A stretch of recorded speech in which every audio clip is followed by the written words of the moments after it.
রাসূল সাল্লাল্লাহু আলাইহি সাল্লাম বলছেন, পৃথিবীর মানুষ মনে রেখো, 7টা কাজে মানুষ ধ্বংস হবে, মানে জাহান্নামে চলে গেছে। এক, আল ইশরাকু বিল্লাহ, আল্লাহর সাথে শিরক করা। 2, কাতলুন নাস, মানুষকে হত্যা করা। 3, আকলুর রিবা, সুদ খাওয়া। সুদ খায় যারা জাহান্নামে যাবে তারা, মন মতো চলে যারা জাহান্নামে যাবে তারা। সুদ ঘুষ খায় যারা জাহান্নামে যাবে তারা। কিস্তিতে টাকা তোলে যারা জাহান্নামে যাবে তারা। মন মতো চলে যারা জাহান্নামে যাবে তারা। আমি আব্দুর রাজ্জাক বিন ইউসুফ, আপনার বাড়ির মানুষ, আপনাকে আমি ভিক্ষে করে খেতে বলিনি, তবে ভিক্ষে করে খাওয়া জায়েজ। আপনাকে আমি বলেছি চকলেট বিক্রি করে খান, কলা বিক্রি করে খান, সুদের উপরে টাকা নিয়েন না। এরকম ইন্স্যুরেন্সে চাকরি করিয়েন না। এদেশের মাটিতে এমন কোন এনজিও নাই যেখানে চাকরি জায়েজ, সব সুদের সাথে জড়িত। এদেশের মাটিতে এমন কোন ব্যাংকিং ব্যবস্থা নেই যেটা সুদমুক্ত, সেখানে যেখানে চাকরি জায়েজ। ব্যাংকে টাকা রাখা আর স্বেচ্ছায় চাকরি করা দুটো এক নয়। কথার 19-20 হওয়া খুব কঠিন আছে।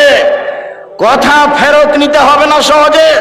ভিক্ষা করে খাওয়া ভালো, শ্বশুরের কাছে যৌতুক নেওয়া ভালো নয়। ভিক্ষা করে খাওয়া ভালো, কিস্তিতে টাকা তোলা ভালো নয়। ভিক্ষা করে খাওয়া ভালো, সুদ খাওয়া ভালো নয়। সুদ চিরদিনের জন্য জঘন্য, নিকৃষ্ট, নেক্কারজনক কাজ, যার ফলাফল জাহান্নাম। সুদ যে খায় সে একদিন ভিক্ষুক হবেই হবে। যে সুদ খায় তাকে একদিন না একদিন ভিক্ষুক হতেই হবে। হয় সে হবে, না হয় তার ছেলে হবে, ভিক্ষুক হতেই হবে। সুদের পরিণাম নিঃস্ব। সম্মানিত দিনী ভাই বোন, রাসূল সাল্লাল্লাহু আলাইহি সাল্লাম বলেন 7টি কাজে মানুষ ধ্বংস হবে, জাহান্নামে যাবে। তার 3 নম্বর হলো সুদ খাওয়া। 4 নম্বর হচ্ছে আকলু মালিল ইয়াতীম, এতিমের মাল খেয়ে নেওয়া। 5 নম্বর হচ্ছে আত-তাওয়াল্লি আনিস জাহাদ, যুদ্ধের মাঠ থেকে পালিয়ে যাওয়া। 6 নম্বর হচ্ছে কাযফুল মুহসানাতিল মুমিনাতিল গাফিলাত, ভালো মানুষের উপরে অপবাদ দেওয়া, ভালো মহিলার উপরে অপবাদ দেওয়া। দলীয় কৌশলে, দলীয় ক্ষমতায় দাঙ্গাবাজি করে, ক্ষমতা দেখিয়ে, দাপট দেখিয়ে, স্বৈরাচারী, স্বেচ্ছাচারী, বদমেজাজি দলীয় দাপট দিয়ে একটা নিঃস্ব মানুষের উপরে বদনাম চাপিয়ে তাকে জাতির সামনে অপমান করেছে। বেটা, ক্ষমতা দেখিয়ে কয়দিন বাঁচতে চাও তুমি? ফেরাউন ডুবে গেছে। মনে রেখো, তুমি দাম্ভিকতা দেখিয়ে, দলীয় দাপট দেখিয়ে, ক্ষমতা দেখিয়ে, অর্থ দেখিয়ে, দাঙ্গাবাজি করে, জুলুমবাজি করে, দাম্ভিকতা দেখিয়ে, স্বৈরাচারী হয়ে, স্বেচ্ছাচারী হয়ে, বদমেজাজি হয়ে 1 মিনিট বাঁচার চেষ্টা করিয়েন না। ফেরাউন ডুবে গেছে। আপনারও নৌকা ডুবে গেছে, নৌকা উঠবে না বলে রাখলাম আপনাকে। যাকে অপমান করেছেন তার কাছে আজকে ক্ষমা নিতে হবে সকাল হতে হতে। তাছাড়া আপনার নৌকা ডুবে গেছে, তাহাজ্জুদ দিয়ে টিকতে পারবেন না, হজ দিয়ে টিকতে পারবেন না, কোন পথ দিয়ে টিকতে পারবে না। জুলুমবাজ যারা, দাঙ্গাবাজ যারা, মানুষকে অপমান করে যারা, মানুষকে জেল হাজতে দেয় যারা, দলীয় দাপট দেখায় যারা, তাদের নৌকা ডুবে গেছে, উঠবে না। নৌকা মহানন্দা নদীতে ডুবেনি, সাগরে ডুবে গেছে, যেখান থেকে উঠানো যাবে না। একটাই পথ, যার সাথে অন্যায় হয়েছে তার হাত ধরে ক্ষমা নিতে হবে। 1 থাপ্পড় রিকশাওয়ালাকে মেরে আপনি জান্নাত কিনতে পারবেন না তাহাজ্জুদ পড়ে। রিকশাওয়ালাকে থাপ্পড় মেরে, নিরীহ মানুষকে অপমান করে তাহাজ্জুদ পড়ে আপনি জান্নাত কিনতে পারবেন না, অসম্ভব। বিচারের মাঠে যখন বিচার আল্লাহ শুরু করবেন, তখন বিচারের সূচনাতেই তিনি বলবেন, আল ইয়াউমা লা তামলিকু নাফসুন লিনাফসিন শাইআ, আজ কোন মানুষ কোন মানুষের কোনো উপকার করতে পারবে না। একচ্ছত্র মালিকানা আমার। আইনাল জব্বার, আইনাল মুতাকাব্বির, আনা মালিকুল আমলাক। স্বৈরাচারী, স্বেচ্ছাচারী, বদমেজাজি, অহংকারী, দাঙ্গাবাজারা কোথায়? আমি আজকে রাজাধিরাজ। এই কথা বলে বিচার শুরু করবে। মাটির মানুষে থাকবেন একবারে নির্ভয়। আপনার বাপ হলো মাটির তৈরি, আর আপনি হলেন শুক্রকীট, ঘৃণিত খারাপ জিনিস, গন্ধময় জিনিসের তৈরি। আমার বাপ কিসের তৈরি? মাটির তৈরি। আর আমি হচ্ছি একটা নিকৃষ্ট খারাপ গন্ধময় জিনিস, শুক্রকীটের বীর্যর তৈরি। আমার কেন এত ক্ষমতা? আমি কেন মানুষের সামনে জুলুমবাজি করি? কেন আমি মানুষকে দাপট দেখাই? আমার বাপ মাটির তৈরি, মানে মাটি হয়ে যাব। আর আমি হচ্ছে শুক্রকীট, একবারে পচা দুর্গন্ধময় জিনিসের তৈরি, যাতে গোসল করা লাগে, যাতে কাপড় অপবিত্র হয়ে যায়, তা দিয়ে আমি তৈরি। আমার কেন এত ক্ষমতা? আমার কেন এত দাপট? আমার তো ভিত্তিই ভালো নয়। আমি যেখান থেকে এসেছি, গায়ে কাপড়ে লেগে গেলে কাপড় খাঁচা লাগে, বোঝা যায় না কথা? আমি এই কথা বলিনি, এই কথা আল্লাহ বারবার বলছেন কোরআন মাজিদ। এই কথাই বারবার বলছেন যে তুমি কেন অহংকার করো? তোমার বাপ মাটির তৈরি আর তুমি বীর্যের তৈরি, তোমার অহংকারের কি আছে? তোমার অহংকার সাজে না, তোমার দাম্ভিকতা সাজে না, তোমার জুলুমবাজি সাজে না। সম্মানিত দিনী ভাই বোন, জাহান্নামের জন্য অপেক্ষা করিয়েন না। পৃথিবীর 3 শ্রেণীর মানুষ জাহান্নামে যাবেই। 3 শ্রেণীর মানুষ জাহান্নামে যাবে। এক, মদবেনুল খামর, যারা নিয়মিত বিড়ি, তামাক, জর্দা, সিগারেট, গুল, নেশাদার দ্রব্য খায়, পান করে, তারা জাহান্নামে যাবে। আজ থেকে এই সারা চাঁপাইনবাবগঞ্জে, এই দেবীনগর থেকে নিয়ে, সুন্দরপুর থেকে নিয়ে, আপনার যত আছে, টিকলির চর থেকে নিয়ে, নমপট থেকে নিয়ে যত এলাকা আছে, সব এলাকাতে আর কোনোদিন বিড়ি সিগারেট বিক্রি হবে না। সেদিন যেমন বলে গেছি যে ডুলি বিবি শব্দটাতে পেশাব করে দিয়ে উঠো, মানে ডুলি বিবি শব্দ আর কোনোদিন ব্যবহার করব না। 20-30 বছর পরে কেউ যদি বলে ডুলি বিবি, তখন আর একজন বলবে ডুলি বিবি কি গো? তখন আমাদেরকে বুঝাতে হবে অনেক দিন আগে ডুলি বিবি প্রথা ছিল, বরের সাথে যুবতী মেয়েরা যেত ঢং করে, সাজ করে, সেইটার নাম ডুলি বিবি। এখন এটা বাদ করে গেছে। চাঁপাইনবাবগঞ্জে বিবাহের শুরু থেকে শেষ পর্যন্ত একটা কাজও যায় না, সবই হারাম। 32 বছর থেকে বলছি, কে এখন পর্যন্ত দাঁড়িয়ে আমাকে বলে না যে নাদরাজ সাহেব এইটা ঠিক? সাহস হবে কোথায়? সবই যে খারাপ, একটাও যে জায়েজ নয়, একটাও জায়েজ নয়। সবাই মিলে বউ দেখতে পারে না, এটা হলো হারাম। বায়না প্রথা, বায়না করে তার হাতে টাকা দিবে, এটা হলো হারাম। থোবড়া, সারা গ্রামের লোক মেয়েটার মুখে ক্ষীর দিচ্ছে, আরে বউ মুখে ক্ষীর দেয়, এই মেয়েটা সারা গ্রামের বউ হলো কি করে? তাহলে হিসাব বেটা গায়ে লাগে না কেন? গায়ে কি সবই পুজ? সবই পুজ নাকি? একটু রক্ত নাই? আপনারা এসে ঠিক বলেছেন। আর নয় এমন কথা বলেন কি করে? জবাব দিতে হবে। আমি জবাব দেওয়ার জন্য প্রস্তুত। এই নীতিতে শুধু প্রস্তুত নই, এই নীতিতে পেশাব করে দিতে প্রস্তুত। নীতি জাতি থেকে উঠিয়ে দেবো, চাঁপাইনবাবগঞ্জ জেলা থেকে বিদায় করে দেবো। 2 যুবতী মেয়েরা সারা রাত গীত গাইবে কণ্ঠস্বরে, আর থোবড়া খাওয়াবে সারা দিন, সারা রাত। সব গ্রামের লোক এসে বসবে, তার সামনে ক্ষীর তুলে দিবে। আশ্চর্যের নোংরা নীতি। আমি বলেছিলাম কাজী সাহেবের ওই খাতাকে টয়লেট পেপার হিসেবে ব্যবহার করতে হবে পেশাবের জন্য, পায়খানার জন্য। কেন? ওতে আছে 4টা সাক্ষী। তখন ওই কাজী সাহেব আমার উপরে খুব ক্ষেপে গেলেন, সম্ভবত মানিকগঞ্জ থেকে। আমাকে তখন আমি বলছি, জনাব ক্ষেপছেন কেন? শুধুমাত্র জেনা প্রমাণ করতে কয়টা সাক্ষী লাগে? পৃথিবীতে আর কোনো কাজে 4টা সাক্ষী লাগে না, শুধুমাত্র জেনা প্রমাণ করতে 4টা সাক্ষী লাগে। আল্লাহ নবী বলেছেন একটা বিবাহ বৈধ হওয়ার জন্য বাপ লাগে, 2 জন সাক্ষী লাগে। উকিল বাপ হারাম, চিরদিনের জন্য হারাম। উকিল বাপ চিরদিনের জন্য হারাম, চিরদিনের জন্য হারাম, কিয়ামত পর্যন্ত হারাম উকিল বাপ। উকিল বাপই নাই। খুলনাতে, চট্টগ্রামে, বরিশালে উকিল বাপই সেদিন থেকে বাপ। আর আসল বাপ আর বাপ নয়, ওই উকিল বাপই সেদিন থেকে বেটির বাড়ি যাবে, বেটি উকিল বাপের বাড়ি যাবে। এখন নাকি বাপ বেটি হয়ে গেছে। চাঁপাইনবাবগঞ্জের মতন গ্রামের সবাই নাকি চাচা, তো কার সাথে পর্দা করবে? গ্রামের সবাই নাকি ভাই, তো কার সাথে পর্দা করবে? তো পর্দা করার কেউ নাই। এখন এর বাড়ি ও যায়, ওর বাড়ি এ আসে। সালাম তো ভুলে গেছে, বলে আব্দুর রাজ্জাক আছো গো, এ বলে ঢুকে যাচ্ছে। অথচ এ বলে ঢোকা হারাম। আসসালামু আলাইকুম, দরজায় গিয়ে সালাম দিতে লজ্জা পাই। শতকরা 1999 জন লোক লজ্জা পায় আমার সামনে যারা বসে আছে। আজ থেকে নীতি পরিবর্তন করেন, করতেই হবে। এর নাম আত্মার সাথে জিহাদ। আজ থেকে এই বৈঠকে যত মানুষ বসে আছি আর কোনোদিন বাড়ির দরজায় গিয়ে বলবো না যে আমাদের মা খালেদা মা আছো, এ কথা বলবো না। দরজায় বলবো আসসালামু আলাইকুম। বলা যাবে না ইনশাল্লাহ বলছো না কেন? একটু লাভ দিয়ে উঠলো তো, ভুলে যায় না, বলা ইনশাল্লাহ ইনশাল্লাহ। আর যদি কেউ সালাম ছাড়া ঢুকে যায় তাহলে কি করতে হবে? বাহির দরজায় যান, বাহির দরজায় যান, ওখান থেকে সালাম দিয়ে ঢুকেন। 3 শ্রেণীর মানুষ জাহান্নামে যাবে। 1, বিড়ি তামাক জর্দা সিগারেট গোল নেশাদার দ্রব্য খায় পান করেছে। 2, আর রাজনাত মিনান নিসায়ে, পুরুষের বেশধারী নারী, পুরুষের জুতা স্যান্ডেল পরে, পুরুষের শার্ট প্যান্ট পরে, পুরুষের পোশাক পরে। এই এলাকা থেকে এখন রাস্তা পাকা হয়ে গেছে। এই সুন্দরপুর নারায়ণপুরের ছেলে মেয়েরা বেশি শিক্ষিতা, এরা এখন মনে করেছে বেটি ছেলেরা যে আমাকে নিজেকেই বাজার করতে হবে। কেন? ওর স্বামী যখন কাপড় কিনে নিয়ে এসেছে তখন কাপড়ে হাতে বলছে কি যে মোটা কাপড় কিনে নিয়ে এসেছে। তখন নিরুপায় হয়ে স্বামী বলেছে তাহলে তুই কিনে নিয়ে। তখনও যাওয়ার সুযোগ পেয়েছে। কাপুরুষ, এর নাম কাপুরুষ, এর নাম কাপুরুষ। জীবনে আমরা কোনোদিন বাজারে যাইনি, জীবনে আমরা তো বেঁচে আছি।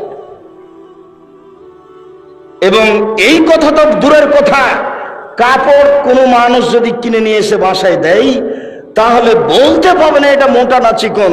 আর যদি স্বামী হাতে দেয় তাহলে বলতে হবে তুমি যাহাই আনিয়েছ তাহাতেই আমি খুশি। তাহলে সংসারের ভালোবাসা দ্বিগুণ বেড়ে যাবে। মোটা হোক চিকন হোক, তুমি যাহাই আনিয়েছ তাহাতেই আমি খুশি। অন্য মানুষ যদি কোটি টাকা দিয়ে কিনে নিয়ে আসে আমি খুশি নই। আমি নিজে হাতে যদি পরিশ্রম করে কিনে নিয়ে আসে আমি তাতে খুশি নই। তুমি আমার জন্য কিনেছ তাতেই আমি খুশি। তাহলে সংসার সুন্দর হবে।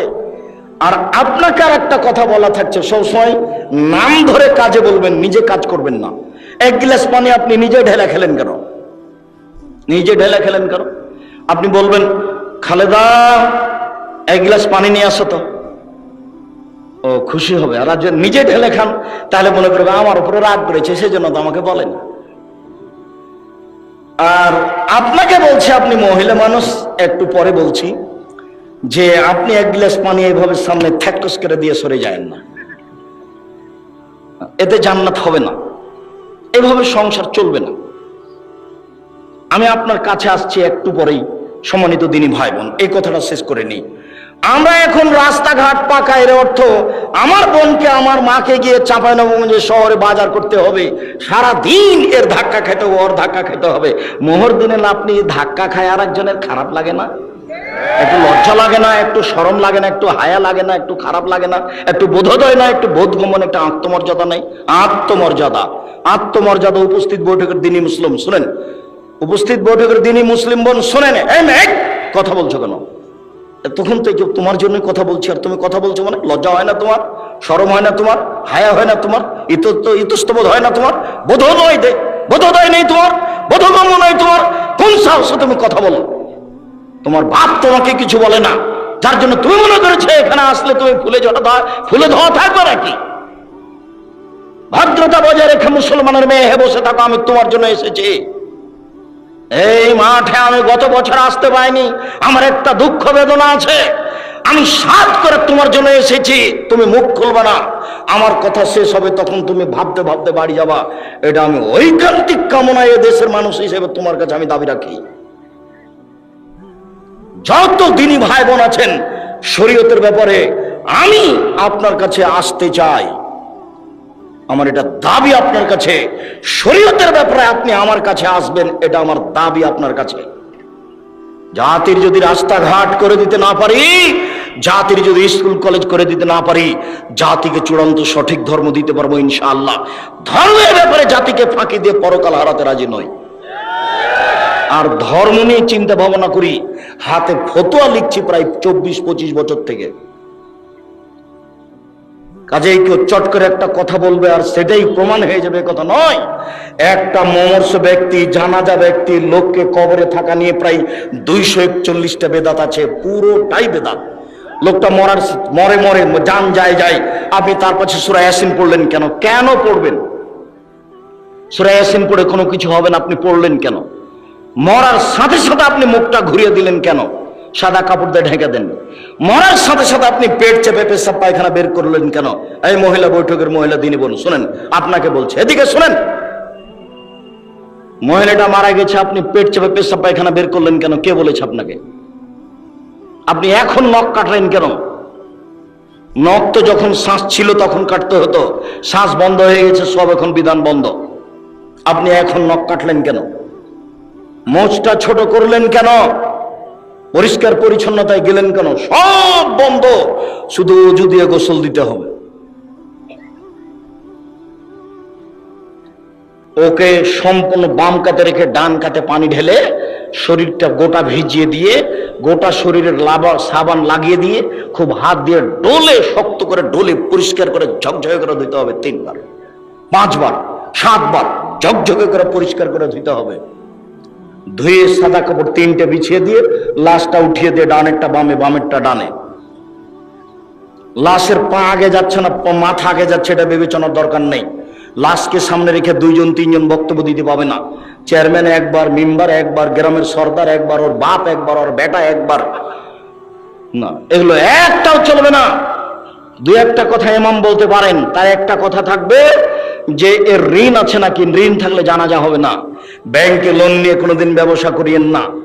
এই ছেলে, এই যুবক শোনো, ভিক্ষা করে খেতে প্রস্তুত আছি, ব্যাংকে লোন নিয়ে ব্যবসা করব না। ও ব্যাংকে চাকরিজীবী, আপনাকে বলছি, সরকার আপনাকে লোন দিয়েছে, বাড়ি তো 5 তলা করেছে লোনের টাকায়, আপনার তো জানাজা হবে না। ছেলেরা তো এই বাড়িতে বসবাস করবে, জানাজাই হবে না আপনার, জাহান্নাম জান্নাত পরে,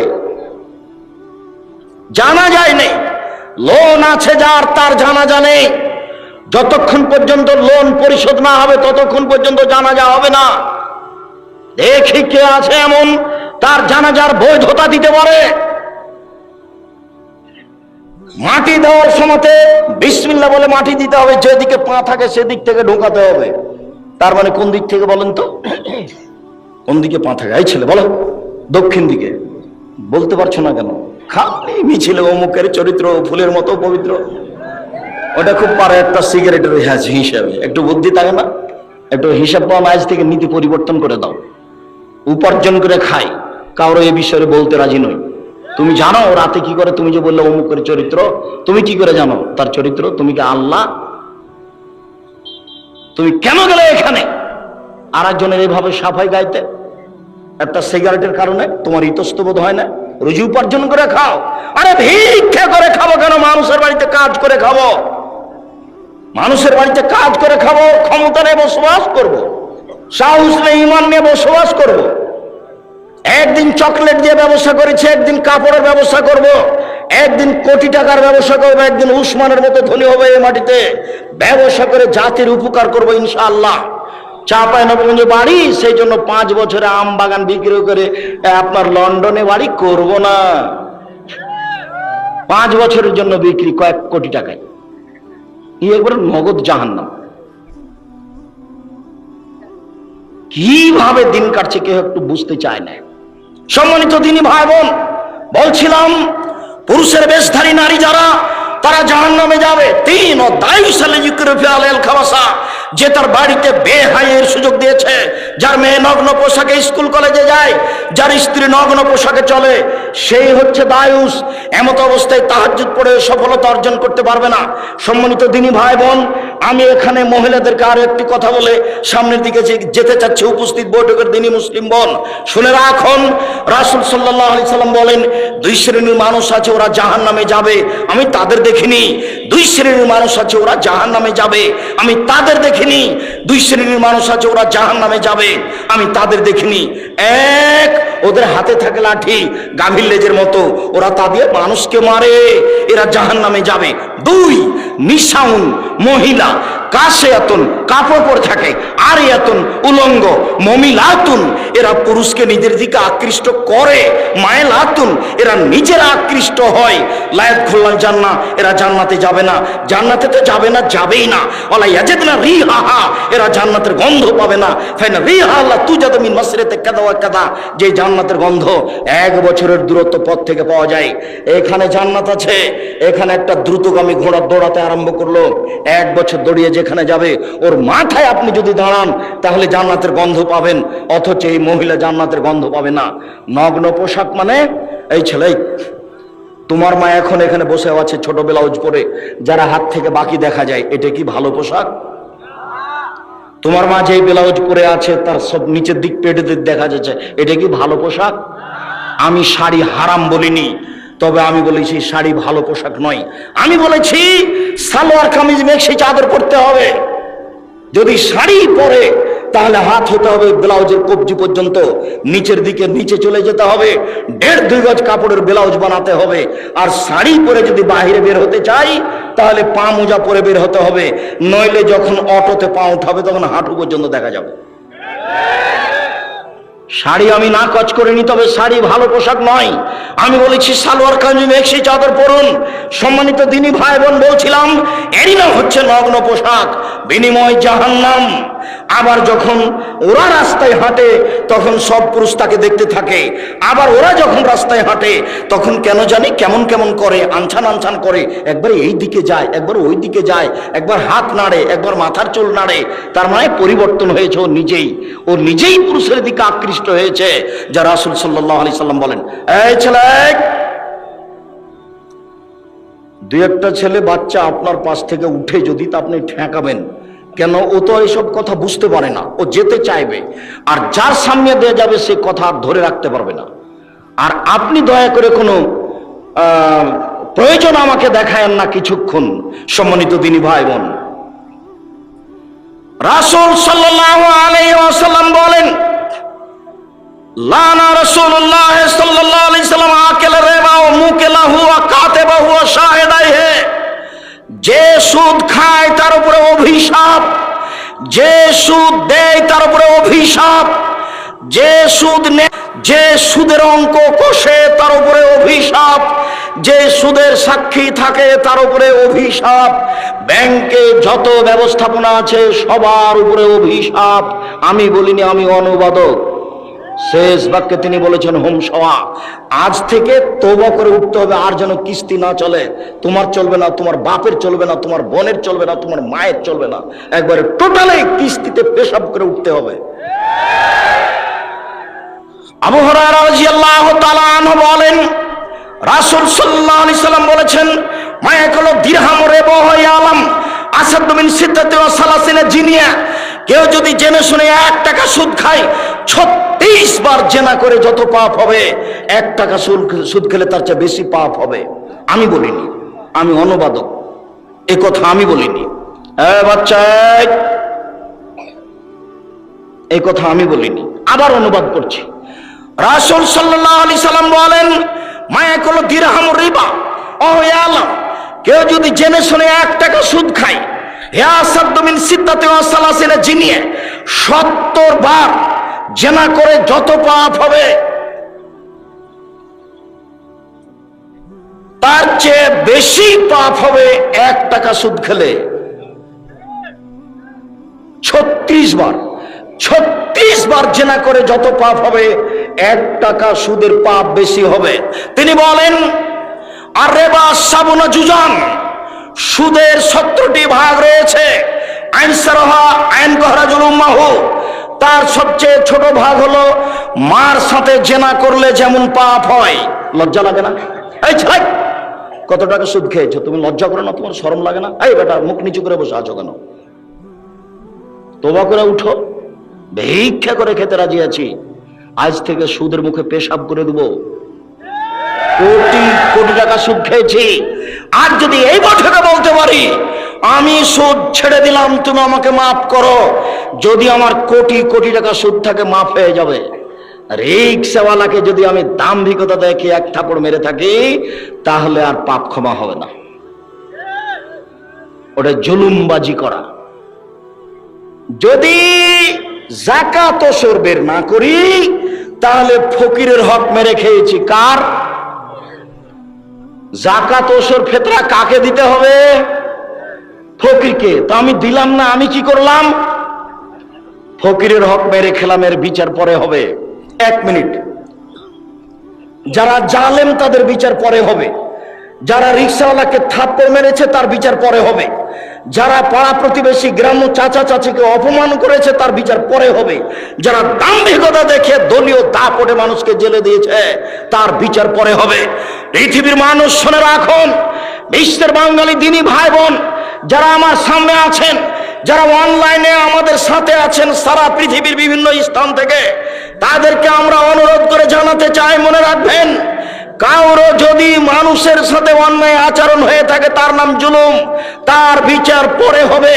যদি একদিন লেট হয় তাহলে 50,000 বছর, যদি 3 দিন লেট হয় তাহলে 1.5 লক্ষ বছর, যদি 500 বছর দেরি হয় কতদিন হবে? খুব সাবধান। বিচারের সময়সীমা ভালো মানুষের জন্য কয় মিনিট? 5-7 মিনিট, 1 ওয়াক্ত সালাতের সমান। বিচারের মাঠে একটা ভালো মানুষের বিচারের সময়সীমা কতটুকু?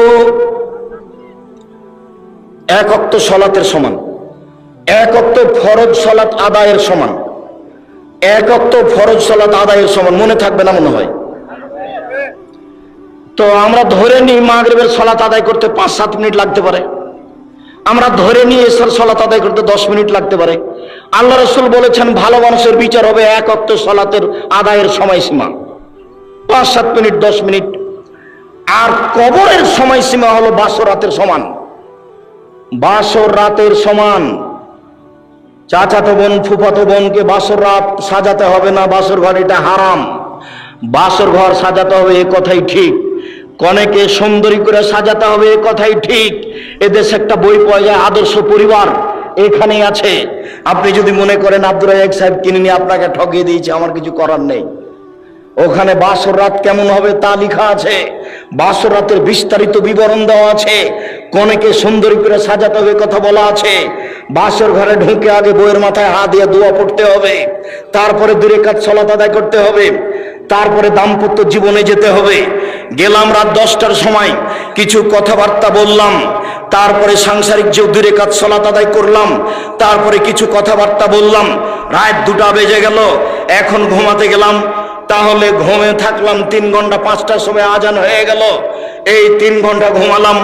রাসূল সাল্লাল্লাহু আলাইহি ওয়াসাল্লাম বলছেন কবরের সময়সীমা হলো বাসর রাতের সমান, তাহলে মোটামুটি কবরের থাকার সময়সীমা হলো 2.5-3 ঘন্টা, 4 ঘন্টা এরকম হতে পারে। যখনই ভালো মানুষকে ঘুম থেকে জাগানো হবে তখন সে বিরক্ত হয়ে বলবে, আরে এখনই তো ঘুমালাম, এভাবে তাড়াহুড়া করে জাগানো হচ্ছে কেন? তাকে কেউ জাগাবে না তার কাছের মানুষ ছাড়া। আল্লাহ রাসূল বলছেন নাম কানামাতিল আরুসে, তুমি ঘুমিয়ে যাও বাসর রাতের ঘুমানোর মতো, তুমি ঘুমিয়ে যাও বাসর রাতের ঘুমানোর মতো। তুমি উত্তর সুন্দর দিয়েছ, লাইকে জহিল্লাহ বাহালি, তাকে কেউ জাগাবে না তার প্রিয় মানুষ ছাড়া, তাকে কেউ জাগাবে না তার প্রিয় মানুষ ছাড়া। যখন জাগাতে যাবে তখন বিরক্ত হবে, এই তো ঘুমালাম তুমি জাগালে কেন? অথচ ঘুমিয়ে আছে 2000 কোটি বছর থেকে, 400 কোটি বছর থেকে, 20,000 বছর থেকে, 50,000 বছর থেকে ঘুমিয়ে আছে। কিন্তু যখন তাকে উঠাবে তখন ও কি মনে করবে? বুঝাতে পারলাম না, কেবলই ঘুমালাম তো বাসর রাতের সমান, এই তো ঘুমালাম। যদি ভালো মানুষ হয় তাহলে কবরের সময়সীমা বাসর রাতের সমান, আর যদি ভালো মানুষ হয় তাহলে বিচারের মাঠের সময়সীমা কতটুকু? 5-7 মিনিট, 10 মিনিট, 1 ওয়াক্ত সালাত আদায়ের সমান। বিচারের মাঠে যদি জালেমের একদিন দেরি হয় তাহলে 50,000 বছর, 3 দিন যদি লেট হয় তাহলে 1.5 লক্ষ বছর, যদি 500 বছর দেরি হয় তাহলে কতদিন আমি বলতে অক্ষম। সম্মানিত দিনী ভাই বোন, ভুলেও কোনোদিন জুলুমবাজি করে একদিন 1 ঘন্টা বাঁচার চেষ্টা করবেন না। ফেরাউন ডুবে গেছে, আমার জন্য নৌকা ডুবে না যায়, আমি একটু বাঁচতে চাই, সংবরণশীল হয়ে, ধৈর্যশীল হয়ে, ধৈর্যের পরিচয় দিয়ে, কাউকে গালি না দিয়ে, দাম্ভিকতা না দেখিয়ে অল্প সময় বেঁচে থাকার চেষ্টা করুন। 1 মিনিট, একটা আমার মা নকল করছেন আমার নানির কথা। আমার নানি আমার নানাকে বলতেন যে আশেপাশের লোক যে ধান কেটে নিল তুমি কখন যাবা? তখন আমার নানা উত্তরে বলতেন তো যে বললে তো আমি কি বুঝলাম? যদি চাপ দিয়ে আমার নানি আদায় করতো তখন বলতেন যে আশেপাশের লোক কেটে নিক তারপরে কাটবো। তা আমার নানার জীবন তো চলে গেছে, আমার নানির জীবন তো চলে গেছে। আমার খালা সিরাজউদ্দিন হচ্ছেন আমার খালু। তো আমার নানা আমার খালার বাড়িতে বেড়াতে এসেছেন, বেটিকে দেখতে এসেছেন। এখন দেখার পরে চলে গেছে বাড়িতে। তো আমার নানি জিজ্ঞাসা করছে বেটি কেমন হয়ে আছে। এটাই হলো শব্দ, আর কিছু না। এখন আমার নানি কি বুঝলেন, বেটিকে দেখা এলে তুমি তো কি বুঝলেন? হয়তো বেটির সাথে দেখাই হয়নি, বাইরে বসে থাকে, কিভাবে চলে গেছে এমন হয়। তো দুনিয়া থেকে তো চলে গেছে, সময় তো শেষ হয়ে গেছে। এইভাবে বেঁচে থাকতে হবে না যাতে মানুষ কষ্ট পাবে, প্রয়োজন নাই। এই তো সেদিন ছিল 40 বছর বয়স, আজ দেখি 60 বছর বয়স। তাহলে আবার কয়দিন পরে ঘুম থেকে উঠে দেখবো আমার বয়স ৭০ হয়ে গেছে, ৮০, আমি এখন মরছি, ছেলেরা সব প্রস্তুত, তাড়াহুড়া করে চাপাই নিয়ে যাবে, মেডিকেলে নিয়ে যাবে, যেতে যেতে শেষ। কেন আপনি এই জীবনে এরকম করছেন? সম্মানিত দিনী ভাই বোন, রাসূল সাল্লাল্লাহু আলাইহি সাল্লাম বলেন, পৃথিবীর মানুষ শুনে রেখো, কেউ যদি 1 টাকা সুদ খায় তাহলে সুদের 70 ভাগের সবচেয়ে ছোট ভাগ হলো মার সাথে জেনা করলে যেমন পাপ হয়। ভাষাটা কেমন! সুদের ব্যাপারে আল্লাহ রাসূল যেমন ভাষা ব্যবহার করেছেন, পৃথিবী তার কোন জায়গাতে কোন পাপের ব্যাপারে এরূপ ভাষা ব্যবহার করেননি। এক খেলে একটু চেয়ে থাকবেন, কেউ নড়াচড়া করবেন না, নইলে বুঝতে পারবেন না আমি হাদিস একটা লম্বা অনুবাদ করছি। এই সুদ দেখাতে গিয়ে সামরা ইবনে জুনদুব রাদিয়াল্লাহু তাআলা আনহু বলেন, রাসূল সাল্লাল্লাহু আলাইহি সাল্লাম একদা ফজরের সালাত আদায় করে আমাদের মুখামুখি হয়ে বললেন, হাল রাহাদুকুম মিনকুম আর-রুয়া, সঙ্গী সাথে তোমরা গত রাত্রে কোনো স্বপ্নে কিছু দেখেছো? কুলনা না, আমরা বললাম জি না, আমরা আজ রাত্রে স্বপ্নে কিছু দেখিনি। তিনি বললেন, ইন রাআইতু লাইলাতা রাজুলাইনি, আমি গত রাত্রে 2 জন লোককে দেখলাম, ফাতায়ানি, তারা 2 জন আমার কাছে আসলো, ফাঁকা যাবে দাইয়া, তারা আমার 2 হাত ধরে আমাকে টেনে নিয়ে যেতে লাগলো বাইতুল মুকাদ্দাসের দিকে। টেনে নিয়ে যেতে যেতে দেখলাম একটা লোক বসে আছে, একটা লোক দাঁড়িয়ে আছে, তার হাতে একটা লোহার বাঁকা লাঠি আছে। লোহার বাঁকা লাঠিটা তার মুখের ডান দিক দিয়ে ঢুকে দিচ্ছে, ফেড়ে বাম দিকে নিয়ে যাচ্ছে, আবার তার বাম দিকে লাগাচ্ছে, আবার মুখটা ফেড়ে পিছন দিকে নিয়ে যাচ্ছে। বাম দিক ফেড়ে ফেলতে না ফেলতেই ডান দিক আবার ঠিক হয়ে গেছে। যতবার এরকম করছে অপর দিক ঠিক হয়ে যাচ্ছে। আমি বললাম, জিবরাইল মা হাজা, একই কথা। তারা 2 জন বলেন, ইনতালেক, চলতে থাকেন। ফানতালেক না, কিছু না বলে চলতে থাকলাম। চলতে চলতে দেখি একটা রাজুল, একটা মানুষ শুয়ে আছে, পাশে একটা লোক দাঁড়িয়ে আছে, তার হাতে একটা পাথর আছে। ফাজারা বাহু কাদাদা হাল হাজারো ফানতালাকা ইলাইহি, তার মাথার উপরে মারছে জোরে পাথরের বাড়ি, মাথাটা ভেঙে একবারে ছাতু ছাতু হয়ে যাচ্ছে, পাথর ছিটকে দূরে চলে যাচ্ছে। সে পাথর নিয়ে আসতে যাচ্ছে, আনতে না আনতে দেখে মাথা ঠিক হয়ে গেছে, আবার মারছে, আবার পাথরটা চলে যাচ্ছে ওইদিকে, আবার নিয়ে আসছে। আমি বললাম, মা হাজা, একই দৃশ্য। তারা 2 জন বলেন, ইনতালেক, চলতে থাকেন। কিছু না বলে আমি চলতে থাকলাম। চলতে চলতে চলে আসলাম একটা গর্তের কাছে। আলা হুসাইকুন আসফালু আছে, সেই গর্তের উপর দিক সংকীর্ণ, নিচের দিক প্রশস্ত। ওই তন্দুরি রুটি যে চুলাতে বানায় সেরকম। তার ভিতরে দেখি দাদা দাদা দাদা করে আগুন জ্বলছে। যখন আগুনটা জোরে জ্বলে উঠছে, তখন ওর ভিতরে যা কিছু আছে সব উপরে চলে যাচ্ছে, মনে হচ্ছে যেন বের হয়ে পড়ে যাবে। যখন আগুনটা একটু কমে যাচ্ছে, তখন সব ভিতরে চলে যাচ্ছে। ফাইজা নিসাউ মুরাতুন, দেখি উলঙ্গ অবস্থায় পুরুষ আর নারী জমা হয়ে দাদা দাদা করে উপরে উঠে যাচ্ছে, আবার নিচে নামছে, আবার উঠে উপর চলে যাচ্ছে। 2 জন জমা ধরে আছে, তাদের পরনে কোনো কাপড় নাই। দৃশ্য দেখে অবাক হয়ে গেলাম।